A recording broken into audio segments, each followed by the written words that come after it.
What's up guys, it's Derek here. Today we're reviewing Joe Bookmark's final game from Mecha Cup Day 2. Now, just to set the stage for this game, Joe took an 8th the game before this, so he needs a first here to be able to make it to Day 3. And the main reason that I actually want to review this game is because I think it's a masterclass in how to position against Hacker. You will see in some of the late game fights that Joe knows exactly how to position versus different kinds of hackers, ranged hackers, melee hackers, and does some really creative things. So I just wanted to show that off. And I also wanted to show that, this is a game where Joe basically has to play for first, and he does it in a really interesting way with some low rolls that I think most players would. I honestly, when I was watching this game in the moment, I was like, I can't look. I almost want to go and watch someone else's POV. So first 3 augments here, he immediately rerolls, and we can go back and look at them for a second, but yeah, they're pretty rough. Sure Shot Crest with no Sure Shots and AP itemization, Laser Core Hearts with no Laser Core. Sunfire Board is the most takeable here. He has half of a Sunfire with the Giant's Belt if he wants to opt for that. So I think also from the perspective that he wants to play for first, just rerolling this makes a lot of sense because you can high roll, a Gadget Team +1, other stuff. And now he gets offered Portable, Cyber Implants, Jeweled Lotus. Cyber Implants, pretty hard to take here. You obviously want some kind of AP angle. Jeweled Lotus is a quite reasonable option here. Very good in most comps and, very strong in any AP comp that you play. But I do think Portable Forge has the highest level of high roll potential. So when you're in a spot where you're thinking about playing for first, taking Portable Forge lets you hit Zanya's, which is an insanely broken item. You can fall back on taking Mana Zane. If you hit Zanya's Archangels is BISISIS on LeBlanc, so you could play a really strong LeBlanc game from here. So he opts to take Portable Forge, which I completely agree with. Now, here's the hard part. No Zanya's, no Mana Zane. His options are Gold Collector, Infinity Force, Obsidian Cleaver. Kinda rough. You only really want Infinity Force if you have some way of making your spells crit. Even then, rough, you could maybe go JG, you could go some kind of Infinity Force Kaisa game, but you're so far from that. And Obsidian Cleaver, just you don't really have anyone right now that holds it very well. It just doesn't seem great. Joe, knowing that he needs to play for first, opts to take one of the more swingy items, and that is Gold Collector. I think this makes a lot of sense here. He knows that he needs to play for first, and if he can pick up some early kills with this Gold Collector, it can accelerate his econ and potentially put him in a spot where he can play for top 1. And he opts to just put it on the Kale level up here. He also levels up and puts Brawlers in as his front line so that he can have the opportunity potentially to add Underground in, because, obviously, Defenders, you can't get in Underground. So yeah.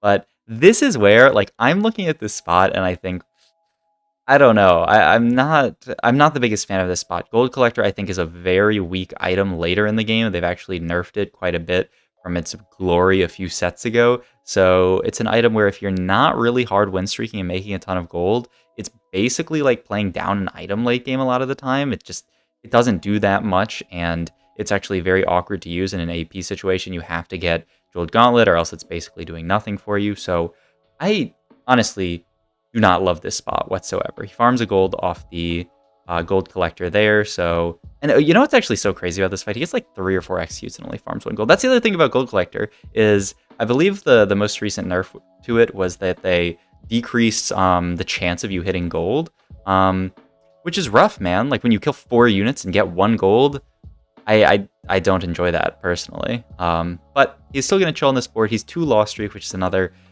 sign ooh, this is kind of scary. He's lose streaking Gold Collector. At least it'll give him some extra gold. He's making 10 here, but it is definitely a bit scary there. He also still has the opportunity to hit Underground if he can find a Sona, but we're getting closer and closer to the point where getting an Underground feels bad, right? You want to get it in as soon as possible so you can start getting those Underground stacks. Off Carousel here, he immediately opts to go for Tier. I think with the potential heart opener that he has, I think that makes a decent amount of sense. And Joe is kind of a heart player. He likes playing around hearts. He played a heart game actually 2 games prior to this. That was really interesting. So I do think Joe's someone who really likes playing around heart. And with the tier start, he's already angling to potentially play around Hearts Sona with a blue buff collector and then Jeweled Gauntlet, which is a very reasonable angle from this spot, but not one that I think a lot of people would take. This is not a very popular comp, not one that a ton of people play. Ends up cracking his loss streak here. when he goes 5, which is like another part that definitely like feels bad, but it's sort of like rough. Did he like, should he have completely played for loss streak there? I mean, he potentially could have 5 lost, but he would have had to make his board weaker, and then like, you know, you get less gold from collector, so it's quite awkward. But yeah, you see here he's basically full pivoting his board to be able to play for collector, and or to be able to play for hearts, and now he's actually slamming items because he wants to win this fight. He lost the last fight, so if he can win this fight, he can at least have some kind of streak going into Krugs. But as you can see, this fight doesn't go his way. It's pretty close, especially with collector. But yeah, he can't manage to win the fight. But finally, saving grace, he manages to hit a Sona in the shop. So okay, he's got his Sona now. He's got his underground, and it's 2-7 that he has underground, and he has no streak here. He doesn't have a jeweled gauntlet yet, so it's definitely a dubious spot, right? It's very, very scary here. Gets dropped another rod here, but I just think there's no way you're ever making death cap on Sona. One, because it's just not a great item on Sona in the first place. She's already scaling up so much AP with Heart that like you'd prefer scalers for her AP, like Jeweled Gauntlet, Giant Slayer, that kind of stuff. And also because you have this collector, you really need Jeweled Gauntlet to be able to play for... I mean, he needs to play for first, so absolutely to play for first, you need to have a Jeweled Gauntlet this game. So he's going to end up slamming Ionic Spark, which is completely fine item, will help get through some of the tankier, more high MR targets on the front line. You can already see why Joe is angling for this Sona angle. Like, this Sona with blue buff does work, and he hits Hero Augment here. You have to roll for Power Grid in this spot. So he's going to level now and start rolling for a Sona 2. And he manages to hit Sona 2 here, but he continues to roll. I was actually surprised by how much he rolled here, but he ends up rolling and hitting an Ezreal here so he can play 4 underground. Something that was interesting to me here is that the difference between 4 underground and 3 underground is only if you are losing fights. And this board, to me, honestly looks like a board that's going to win a lot of fights. I was actually thinking maybe of just playing 4 Hearts here with like Viego in over Kale, probably, and like still playing the Ezreal. But he opts to just play 4 underground so that if he loses any fights, he can get a better cash out eventually. So yeah, interesting decision there. I don't know if I completely agree with it, but you know, Joe is the underground whisperer, so how can I argue with him? Or at least the Sona whisperer. He also helps to slam Zizirot's portal here, which, I mean, it's definitely the best item that he can slam from this spot. And yeah, now he decides to get in for Heart over the underground, just because, yeah, I feel like this is just a lot stronger. But yeah, you see, this person is carrying a LeBlanc with aim assist. They're obviously going to be playing Hacker later, and one of the people he moused over earlier was playing Gnar. Still not Hacker yet, but definitely will potentially be a lot of Hacker matchups late game. And I've seen this game already, so I'll tell you, there's going to be some Hacker matchups late game. So goes on to Carousel here, has the glove that he can pick up, and you need to pick up glove here.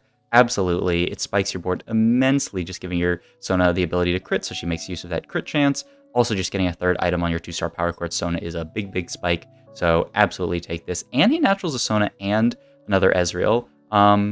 Actually, looking back on this, I'm surprised he cracks this tome so early. One thing you can do with these, or I always call them tomes, but the item anvil, one thing you can do with these item anvils is you can actually delay opening them so that you can see what the rest of your items are. Like, he opens this tier here, but like, imagine if he naturals like another item that he would like to make a full item out of, then he can open the Oran Anvil or just the regular Anvil. God damn it, I can't with the name of this stuff. But you know, like, he sees Chain there, or Iron Spelt there. If he wanted a, say, Sunfire Cape, he could crack open the Anvil and potentially take a Chain Vest to make Sunfire. So yeah, but yeah, you see already there's a Hacker player in his pool. He's going to position like this, Sona on the 3rd row, Ezreal in the middle, so that if he ends up fighting that Gnar player, they're sending the Gnar down the middle. They're going to end up targeting the Ezreal first and then the Sona, so Sona's not going to get one shot. Already some pretty clean positioning early on, even without a lot of backliners, right? The more backliners you have, almost the easier it is to position around these hackers. But even without many backliners, he's already positioning very cleanly around Hacker. And I really feel like Joe's positioning basically this entire game was very, very, very clean. So yeah, going into Wolves, he actually gets a golden orb drop, and it's a spat, and then another tier, which is really interesting because this can obviously be heart spat here. He's going to start rolling here, trying to stabilize his board, really looking just for some 2-star frontliners, ideally. Doesn't really hit too much. Hits Aatrox pair, which is really strong in this comp. Aatrox does a really, really good job of scaling up with all the extra AP from Hearts because his heal on his big slam down scales with AP. So if you can have an Aatrox live a while in a fight, he can do a ton of work, basically live forever. It's just making sure that he lives through the beginning part of the fight is actually the hard part, basically. He gets offered phony Ascension scope weapons here. This is something that I've done a lot of playing around Sona, and I've noticed as well that I would always take phony here over Ascension, even though you think, oh, well, Sona's a comp that like you sort of want to scale up. Wouldn't Ascension be very strong in like Hearts? The answer is like no, not really, because Sona already has the scaling. If a fight goes long, if a fight goes to Ascension, most of the time you're going to win that fight already. So what you really want is something like phony here to actually be able to buy yourself more time, essentially.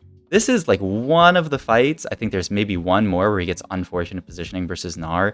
It's pretty rough in this meta where, you know, like if you are fighting and there's a hacker 1 fight out of 3, you know, you can either grief your positioning versus the other 2 players in position for Gnar, or you can not do that, essentially, and just say, fuck it, okay, if the Gnar jumps on me, then that's life. And that's what Joe did here, I believe. Either that or he didn't have enough time to position, but I think that does make a lot of sense in a lot of these matchups, you know, like if you are griefing your positioning for the other players, you know, doing stuff like this, it can make fights a little bit harder, you know, like when you're fighting this Kai'Sa and you have this target dummy on the back line because you went for LeBlanc, it ends up making it a lot harder to win this fight. So just one of those things that's sort of like very, very hard about playing in this hacker meta is either you position for the hacker players and you get wrecked, or you don't position for them and you get wrecked.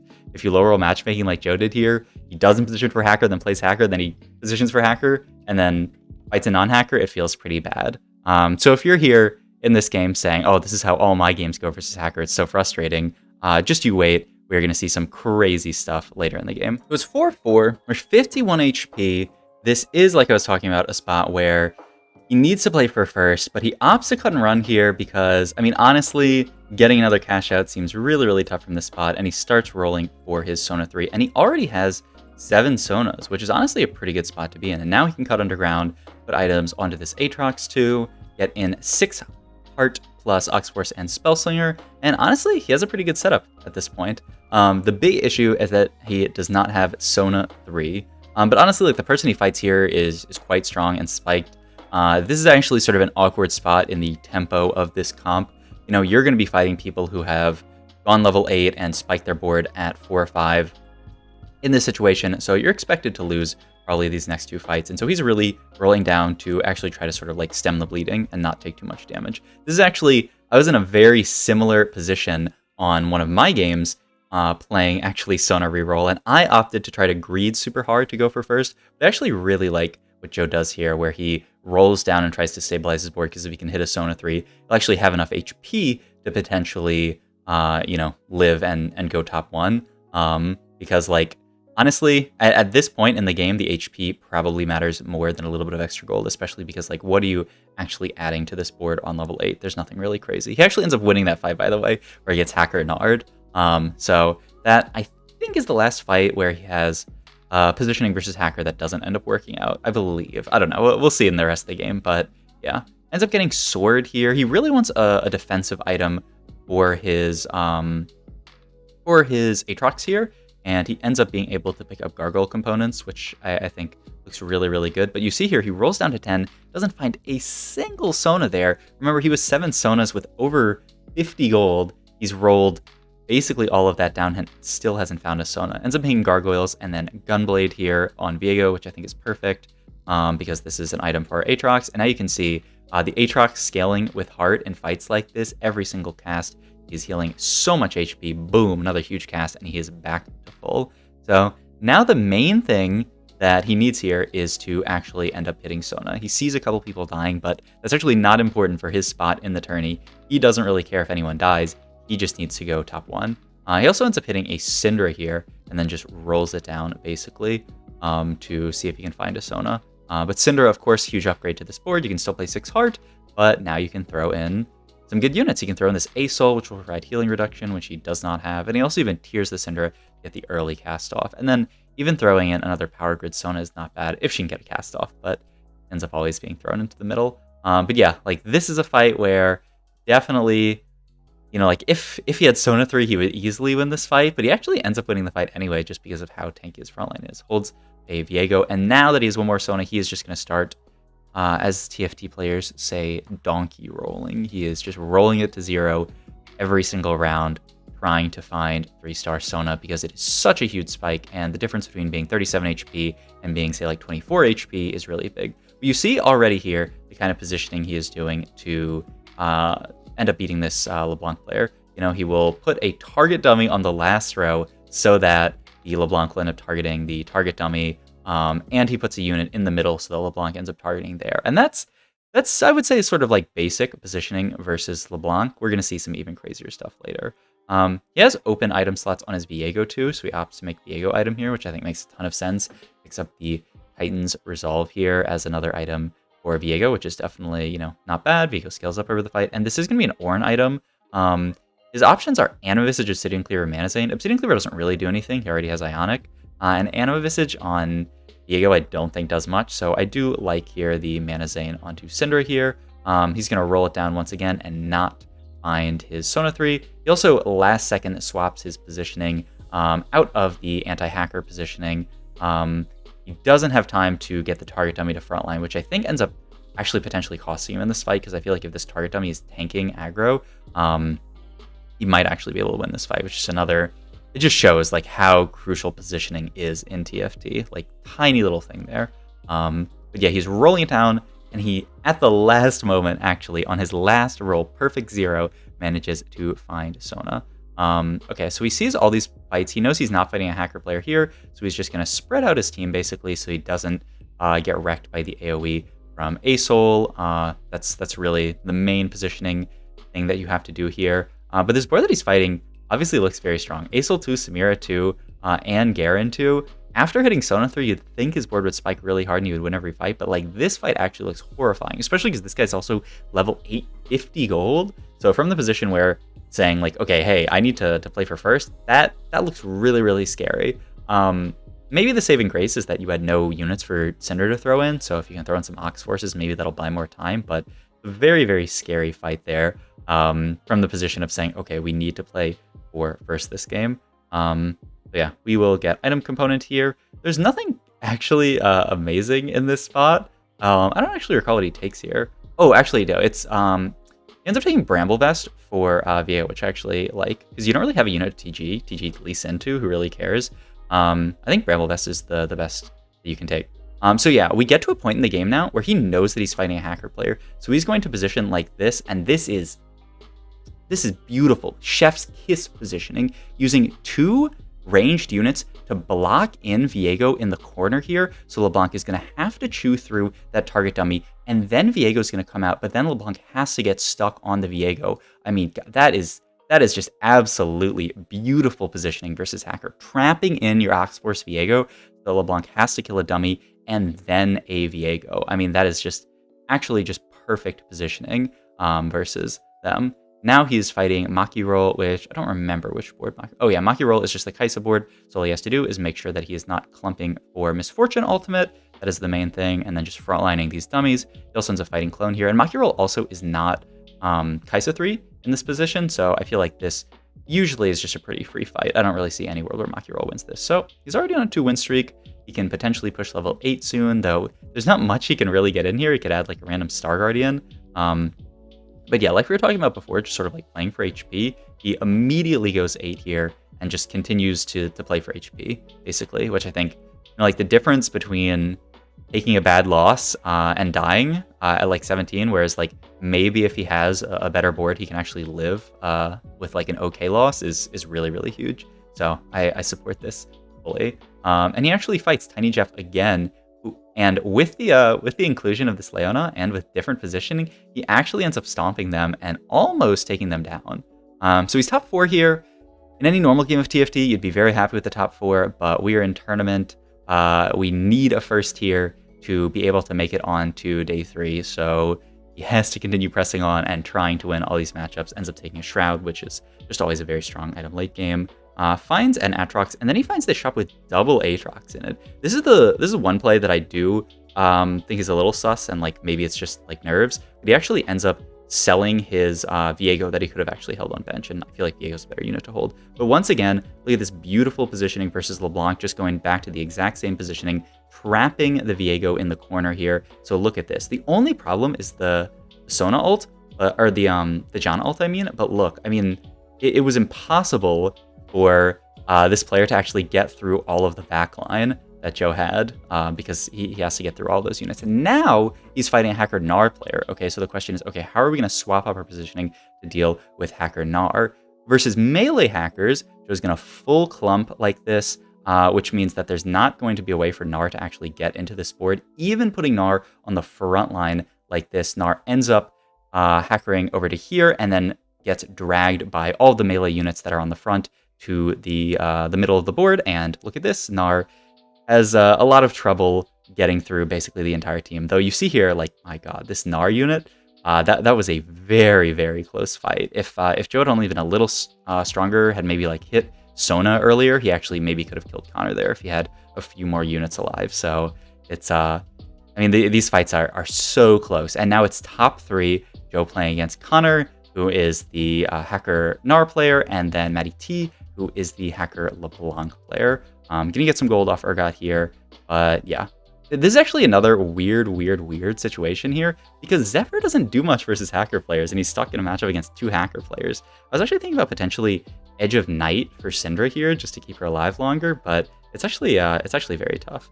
But yeah, at this point, he really just wants to only hold very high-quality units for him to throw. Another situation here where he really wants to be able to keep this Viego stuck in the corner here. He also backlines his Aatrox, and once again, beautiful positioning. The LeBlanc has to get through all these melee units that are stuck on the 4th row, and it's just an easy fight for him. You see now that Matty T goes down to 3 HP, so if Joe could potentially win the next fight, he could actually double kill if he wins against both of these players. So really huge fight coming up. And he looks here and notices that Connor has a Zephyr and a Blitzcrank hook, which is also really crucial. Once again, with this same positioning, Matty T tries to swap it up and send LeBlanc to basically the top of this clump, but still, with all these melees walking up in the positioning of Sona, there is nothing that Matty T can do, so Joe is going to win that fight, and he's going to be in the top 2, him versus Connor, so this is basically going to be the last fight, unless, you know, Connor wins by like 1 unit or Joe wins by 1 unit. So he does everything that he can. And remember, there is that Zephyr Blitz hook here. So at the last second, Joe actually makes the swap to swap Syndra to the corner, which beautiful. This allows Syndra to get hooked instead. But there's one really scary thing is now he doesn't have a ton of melee units on the backline. So Gnar ends up actually getting through all of these units, all of his melee units. And in an absolutely heartbreaking end to the game, Joe loses and goes second. I still think, even though this is like a heartbreaking game, that he had to go first to make it to day 3, and he ends up going second in the last possible fight, which just feels terrible. I do feel like this was an absolute masterclass from Joe on how to position for these Hacker players. So many of these late game fights, it felt like the Hacker player could do literally nothing against him because of his positioning. Just perfect positioning versus this LeBlanc player, perfect positioning versus the Gnar player in the previous fights. And with one fight, he ends up going second. But I mean, literally, like, look at his start this game and tell me that he is playing for first, playing for top 2. I think it's amazing that he was even able to play for top 2 this game, and really he showed how you position versus Hacker. So many people are frustrated with Hacker in the current meta right now, but I think his positioning absolutely killed it versus this player. And so yeah, like the only problem in this fight is that Aatrox ends up walking all the way up, and so Gnar ends up getting stuck on this. The Aatrox isn't trapped in the corner by ranged units, and also the Zephyr on this this Viego is quite annoying. But yeah, not having 2 melee backliners here and the Gnar actually going here. I mean, perfect positioning by Connor to get the Gnar to the backline. So yeah, I really hope you guys enjoyed this VOD review. For anyone complaining about Hacker and having trouble positioning against it, I think using some of the concepts that Joe used in this game will help you out a ton. So I hope you guys enjoyed this video. If you did, please like, comment, and subscribe, and check out my Twitch and all my other links down below. Thank you.